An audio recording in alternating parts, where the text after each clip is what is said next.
Private ఆలయాలను TTD స్వీకరించకూడదు అని 1997లో board ఒక తీర్మానం చేసింది. ఆ తర్వాత కూడా అనేక సార్లు అదే పాటించింది. కానీ కాకినాడ జిల్లాలో ఒక ఆలయం కోసం ఆ తీర్మానాన్ని పక్కన పెట్టింది టీటీడీ. 2 నెలల క్రితం నో చెప్పి ఇప్పుడు ఓకే చెప్పింది. మాజీ మంత్రి టీడీపీ సీనియర్ నేత యనమల రామకృష్ణుడు స్వగ్రామం ఏవీ నగరంలో భూదేవి శ్రీదేవి సమేత కళ్యాణ వెంకటేశ్వర స్వామి ఆలయాన్ని టీటీడీ టేక్ ఓవర్ చేసుకోవడం చర్చకు దారితీసింది. ఇప్పుడు యనమల కోరితే చేశారో భవిష్యత్తులో వేరెవరైనా వచ్చి పలానా ఆలయాన్ని తీసుకోండి అని చెబితే కాదనగలరా అని అన్నారు.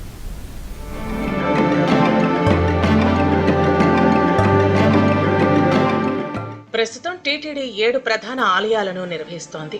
వీటి ద్వారా వచ్చే ఆదాయం ఏటా 140 కోట్లు కాగా ఖర్చు 117 కోట్లు. అలాగే రాష్ట్రం వెలుపల టీటీడీకి 19 ఆలయాలు ఉన్నాయి. ఈ ఆలయాల నుంచి ఏటా 47 కోట్ల ఆదాయం వస్తోంది. వాటి నిర్వహణ, సిబ్బంది జీతాలు, స్వామివారి కైంకర్యాలకు కలిపి 47 కోట్లు ఖర్చవుతోంది. వీటితో ఎలాంటి ఇబ్బంది లేదు. అసలు సమస్య టేకోవర్ ఆలయాలతోనే. ప్రైవేటు ఆలయాలను తన పరిధిలోకి తీసుకోకూడదని 1997లో నిర్ణయించుకుంది.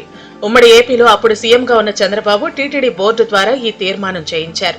అయితే 2021లో దీనికి స్వల్ప వెసులుబాటు ఇచ్చారు. నేరుగా ఆలయాల నిర్వహణ చేపట్టకుండా ధూపదీప నైవేద్యానికి ఇబ్బందుల్లో ఉన్న వాటికి మాత్రం శ్రీవాణి ట్రస్ట్ నుంచి గ్రాంట్ ఇన్ ఎయిడ్ కింద సాయం చేయాలని అప్పటి బోర్డు తీర్మానం చేసింది. ఇలా కొన్ని వందల ఆలయాలకు ఆర్థిక సహకారం అందిస్తోంది. కాకినాడ జిల్లా తొండంగి మండలం ఏవీ నగరంలో ఉన్న శ్రీ శ్రీదేవి భూదేవి సహిత కళ్యాణ వెంకటేశ్వర స్వామి ఆలయాన్ని టీటీడీ తన పరిధిలోకి తీసుకుంది. దీనిపై టీటీడీ బోర్డు జీవో చేసింది.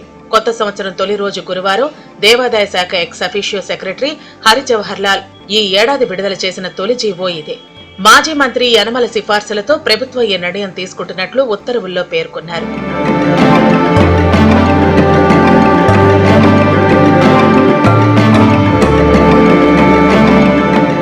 2024 డిసెంబర్లో టీటీడీ ఒక కమిటీని నియమించింది.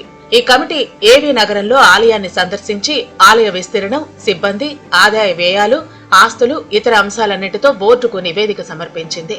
ఒక ట్రస్ట్ పేరుతో నిర్వహణలో ఉన్న ఆలయ నిర్వహణకు ఏటా 2 కోట్ల అదనపు ఖర్చవుతోందని తెలిపింది. ఈ నివేదికను 2025 అక్టోబర్ 28వ తేదీన జరిగిన బోర్డు మీటింగ్లో అధికారులు ప్రవేశపెట్టి సుదీర్ఘంగా చర్చించారు.